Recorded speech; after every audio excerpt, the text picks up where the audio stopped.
Now, the Prime Minister Anthony Albanese, he's indicated that he may not meet President-elect Donald Trump until the second half of this year. Have a listen. The last time the coalition were in government during Donald Trump's presidency for 4 years, President Trump wasn't able to visit Australia during that period. In the discussion that I had with him, I made it clear that he would always be welcome here. Kosha, we know Albo once said that he was scared of Trump, so he's probably running a mile in the other direction.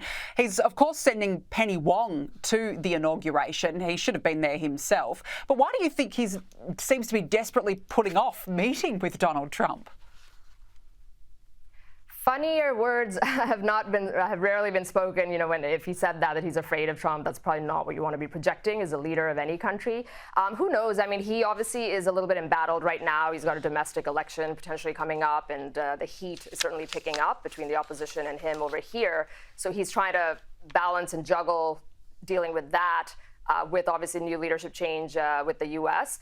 I think a savvy political move would be to figure out how to weave the two together in a way that helps him symbolically, optically, and even in terms of policy, maybe a couple of policy wins that he could get.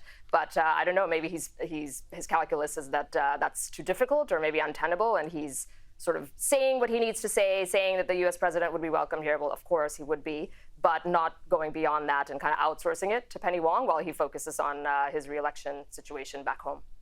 I mean, sure, there's a federal election coming up, but, you've got to meet with the leader of the free world. He should have been going to this inauguration. I think it's a disgrace that he's not there. I'm not sure what Penny Wong is going to achieve over in the United States.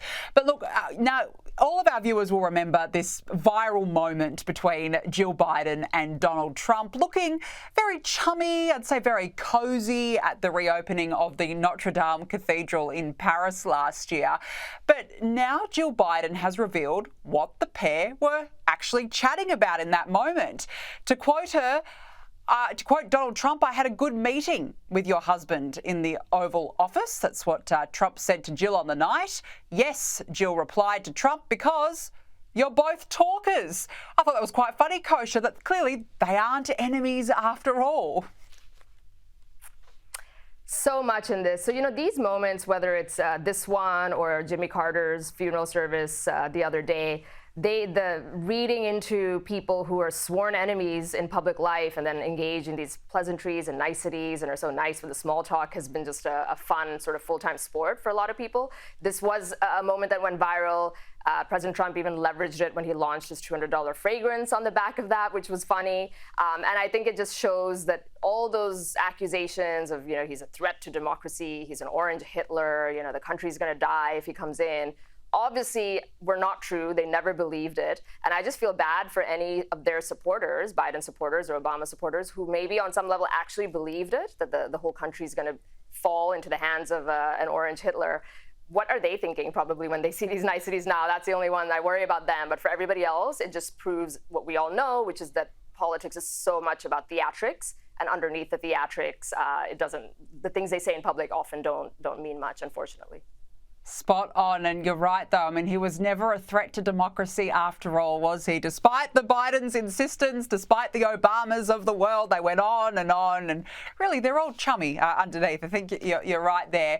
Now, just domestically for a moment, Teal MPs are reluctant to single out Anthony Albanese for escalating his personal attacks against Peter Dutton for being nasty, which I've got to say is quite fascinating because these independents campaigned on a platform to restore integrity and respect to politics, but they're now calling for an end to mudslinging and personal insults in public debate. Well, Kosha, there's only been some mudslinging, and so far it's come from Labor. They have gone after Peter Dutton for the last month in particular. They're obsessed with Peter Dutton. I just wonder, why won't these Teals come out and say Anthony Albanese put it to rest? Could they perhaps need Anthony Albanese in the event of a minority? What do you think?